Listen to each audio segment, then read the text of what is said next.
ગુજરાત માધ્યમિક અને ઉચ્ચતર માધ્યમિક શિક્ષણ બોર્ડ દ્વારા શૈક્ષણિક કેલેન્ડર 2024-25માં ધોરણ 9 થી 12ની પ્રિલિમ પરીક્ષા 20 જાન્યુઆરીથી 28 જાન્યુઆરી દરમિયાન લેવામાં આવવાની હતી, પરંતુ આચાર્ય સંઘની રજૂઆત હતી કે નેશનલ ટેસ્ટિંગ એજન્સી દ્વારા 22 જાન્યુઆરીથી 31 જાન્યુઆરી સુધી જી મેન્સની પરીક્ષા યોજવાની છે, જેમાં 12 વિજ્ઞાન પ્રવાહની પ્રિલિમ પરીક્ષાની તારીખ પણ આ સમય દરમિયાન યોજાવાની છે, જેથી આ તારીખમાં ફેરફાર કરવામાં આવે તો આ મામલે બોર્ડ દ્વારા વિચાર કરીને ધોરણ 12 વિજ્ઞાન પ્રવાહની પ્રિલિમ પરીક્ષાની તારીખનો ફેરફાર કરવામાં આવ્યો છે. તો 12 વિજ્ઞાન પ્રવાહની પ્રિલિમ પરીક્ષા હવે 16 જાન્યુઆરીથી 21 જાન્યુઆરી દરમિયાન લેવામાં આવશે. અન્ય ધોરણની પ્રિલિમ પરીક્ષા બોર્ડના કેલેન્ડર મુજબ 20 જાન્યુઆરીથી 28 જાન્યુઆરી દરમિયાન યથાવત જ યોજાશે.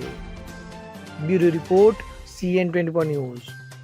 હવે જુઓ દેશ દુનિયાની તમામ ખબરો તમારી આંગળીના ટેરવે. ઉઠાવો મોબાઈલ અને ગૂગલ પ્લે સ્ટોર પરથી ડાઉનલોડ કરો અમારી CN24 ન્યૂઝ મોબાઈલ એપ.